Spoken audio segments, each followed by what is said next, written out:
देखिए, इसमें सबसे बड़ी अपडेट ये है कि जो आफताब आरोपी है उसने अपना कबूलनामा कबूल कर लिया है और उसने पुलिस के सामने और पालघर पुलिस के सामने साफ तौर पर कह दिया था कि उसी ने ही श्रद्धा की हत्या की है। और श्रद्धा की हत्या करने के बाद उसने बकायदा सबूत मिटाने के लिए श्रद्धा के 35 टुकड़े किए और 35 टुकड़ों के महरौली के जंगल में जाके छुपा दिया।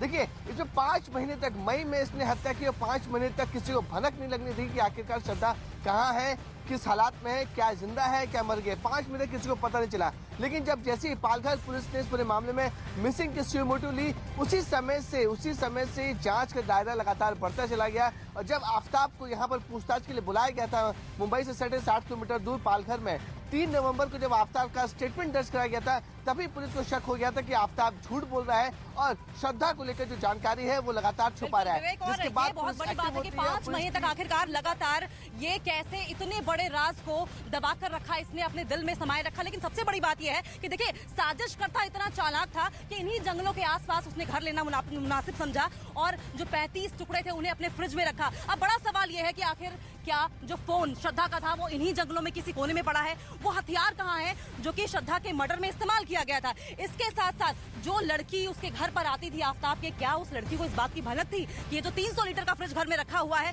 क्या उसी में श्रद्धा के 35 टुकड़े हैं या फिर वो जानती थी? क्या वो भी एक अहम हिस्सा है? ये बड़ा सवाल उठ रहा है। लेकिन इस जंगल को देखिए, ये खौफनाक जंगल, यहाँ पर तरह तरह की आवाजें आ रही हैं और ऐसे में आपको बता दें कि वास्तविकता के धरातल पर आपको बहुत क्लोजली, बहुत सटीक तस्वीर दिखाने की कोशिश न्यूज़ 18 इंडिया की है। और यही बड़ी वजह है कि इस खतरनाक जंगल में जान जोखिम में डालकर हम यहाँ पर मौजूद हैं और कोशिश कर रहे हैं हर वो तस्वीर आप तक पहुँचाने की जो कि श्रद्धा मर्डर केस से जरा सी भी ताल्लुक रखती हो। लेकिन बड़ा सवाल यही है, थ्योरीज भी कई सारी आ रही हैं। अब क्या श्रद्धा मर्डर केस में आफताब ने अपनी ही प्रेमिका का कत्ल सिर्फ इसलिए कर दिया क्योंकि उसका एक्स्ट्रा अफेयर था, इस बात से श्रद्धा नाराज थी, या फिर श्रद्धा दबाव डाल रही थी कि श्रद्धा उससे शादी करना चाहती हैं? तमाम तरह की थ्योरीज आ रही हैं, आपको तस्वीरें भी लगातार दिखाते रहेंगे।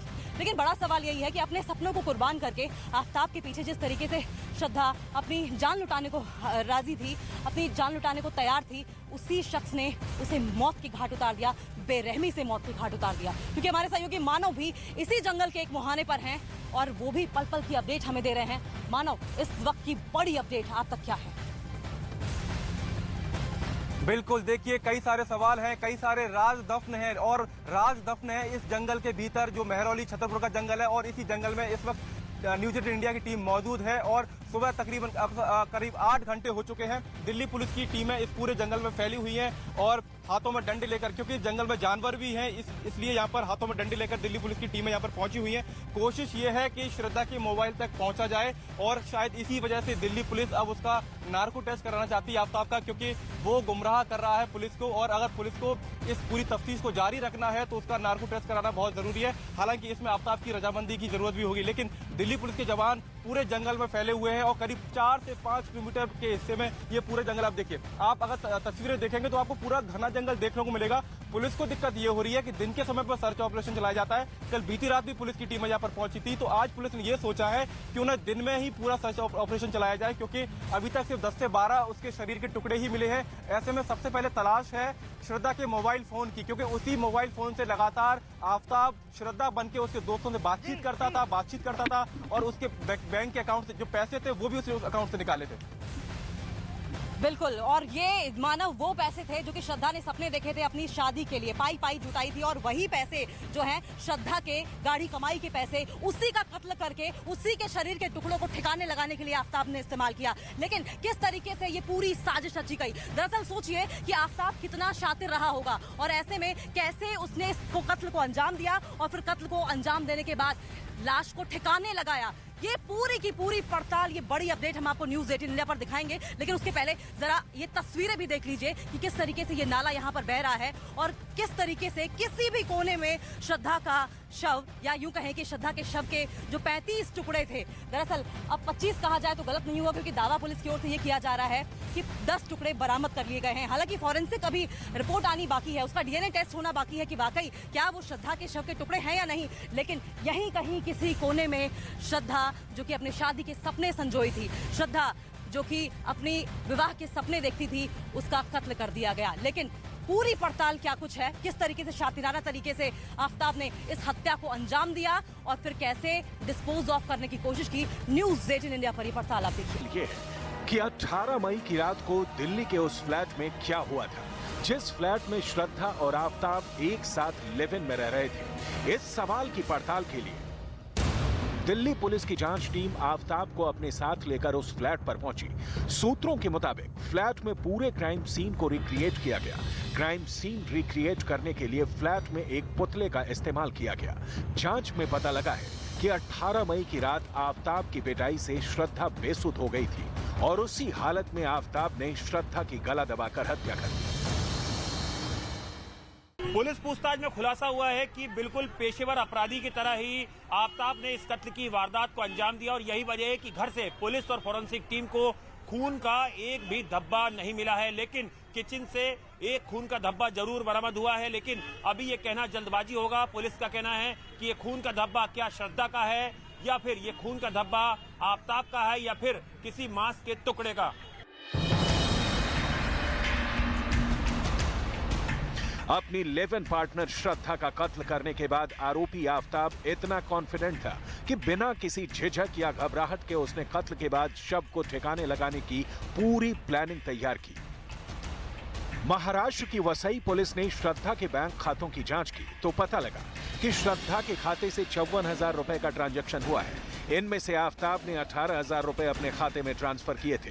इन पैसों का इस्तेमाल आफ्ताब ने श्रद्धा की बॉडी के टुकड़े करने के लिए आरी खरीदने में किया था।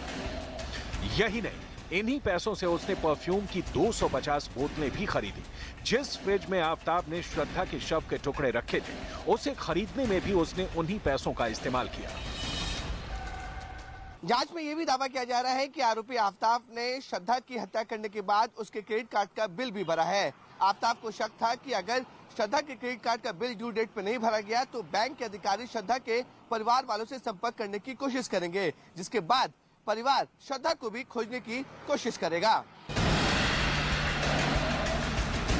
देश की सबसे बड़ी मर्डर मिस्ट्री को क्रैक करने में जुटी पुलिस के सामने आफ्ताब के वसई कनेक्शन को क्रैक करने की चुनौती है। वसई के इसी यूनिक पार्क अपार्टमेंट के फ्लैट नंबर 301 में आफ्ताब अपनी गिरफ्तारी से 15 दिन पहले पहुंचा था। 301 नंबर के इस फ्लैट में आफ्ताब का परिवार पिछले 20 साल से रह रहा था, लेकिन अपनी गिरफ्तारी से 15 दिन पहले आफ्ताब ने अपने पिता को इस फ्लैट से किसी दूसरी जगह शिफ्ट कर दिया।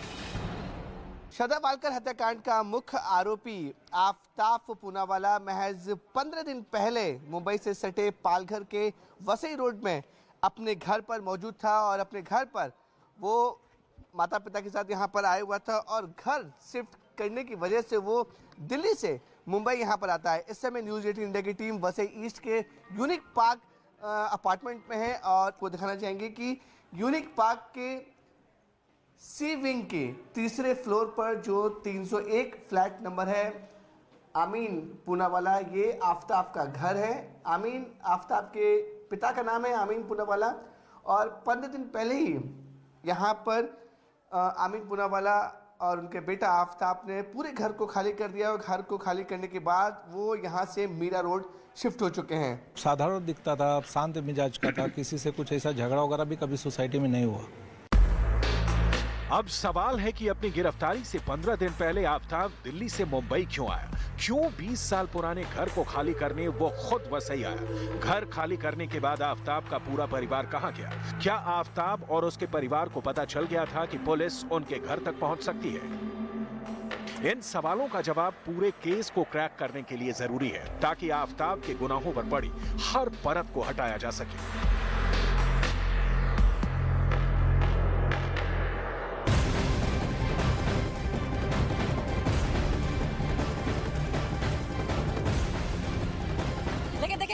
सवाल यह है कि इतनी खौफनाक वारदात को अंजाम देने की आखिर हिम्मत आफ्ताब में आई कैसे? ये बड़ा सवाल बना हुआ है और यही वजह है कि पुलिस अब मनोवैज्ञानिकों की मदद लेगी। दरअसल काउंसलर्स और साइकियाट्रिस्ट की मदद ली जाएगी। आपको बता दें कि आफ्ताब डेक्स्टर मूवी देखा करता था, डेक्स्टर सीरियल दरअसल देखा करता था, जो कि अमेरिकन सीरियल है और ये सीरियल किलर्स के ऊपर है। और कहीं ऐसा तो नहीं कि आफ्ताब की जो साइकी है वो इसी डेक्स्टर सीरीज को देखकर बदली या फिर क्या कुछ और बड़ी वजह रही है? इसी को लेकर अब पुलिस काउंसलर्स की, साइकियाट्रिस्ट की, मनोवैज्ञानिकों की मदद लेगी, ये समझने की कोशिश करेगी कि किस तरीके से ये पूरी हत्या की गई।